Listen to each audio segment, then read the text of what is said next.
Hello दोस्तों, आप देख रहे हैं ए टू जेड चैनल।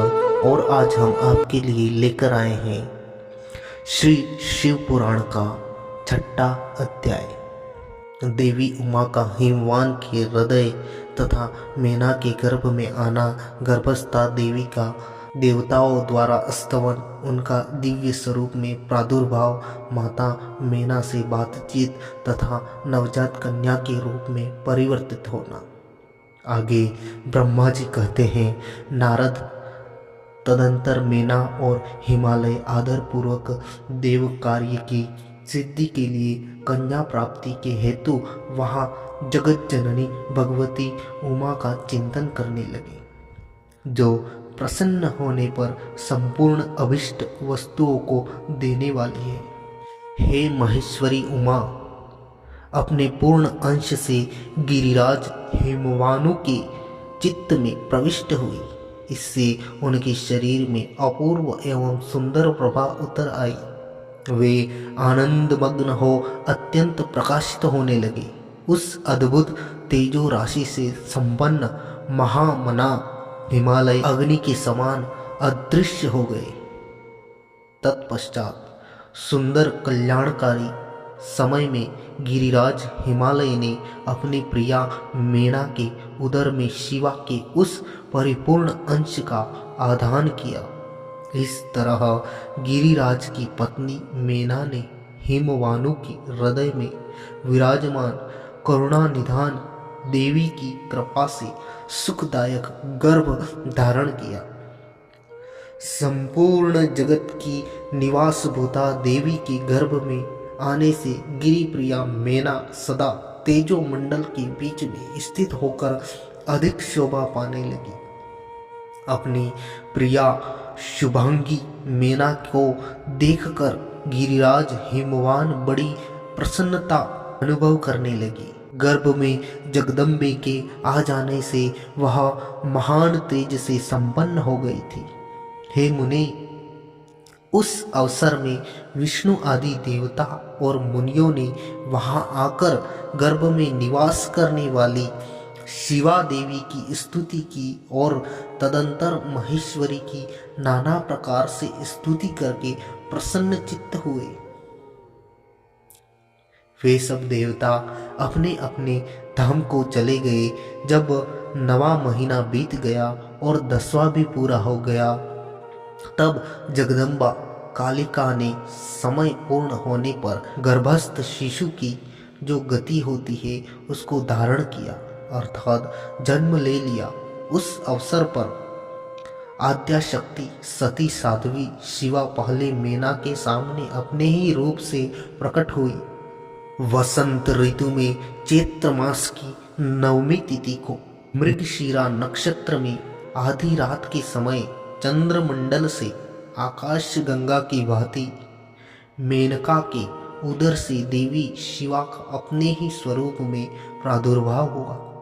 उस समय संपूर्ण संसार में प्रसन्नता छा गई। अनुकूल हवा चलने लगी जो सुंदर, सुगंधित एवं गंभीर थी। उस समय जल की वर्षा के साथ फूलों की वृष्टि हुई। विष्णु आदि सब देवता वहां आए। सबने सुखी होकर प्रसन्नता के साथ जगदम्बा के दर्शन किए और शिवलोक में निवास करने वाली दिव्य रूपा महामाया शिव कामिनी मंगलमयी कालिका माता का स्तवन किया। नारद जब देवता लोग स्तुति करके चले गए, अब मेनका उस समय प्रकट हुई।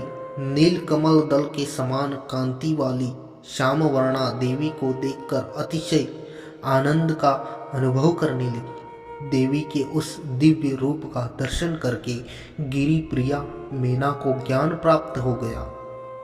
उन्हें परमेश्वरी समझकर अत्यंत हर्ष से उल्लसित हो उठी और संतोष पूर्वक बोली।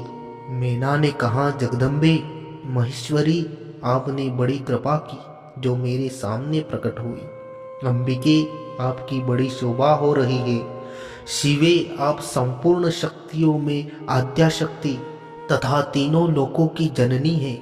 देवी, आप भगवान शिव को सदा ही प्रिय है तथा संपूर्ण देवताओं से प्रशंसित पराशक्ति है।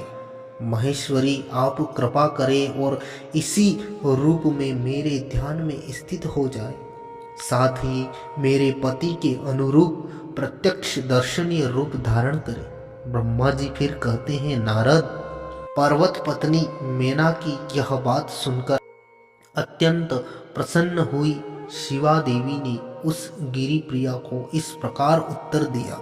शिवा देवी बोली, मेना, तुमने पहले तत्परता पूर्वक मेरी बड़ी सेवा की थी। उस समय तुम्हारी भक्ति से प्रसन्न हो मैं वर देने के लिए तुम्हारे निकट आई। वर मांगो। मेरी इस वाणी को सुनकर तुमने जो वर मांगा वह इस प्रकार है, महादेवी आप मेरी पुत्री हो जाए और देवताओं का हित साधन करे।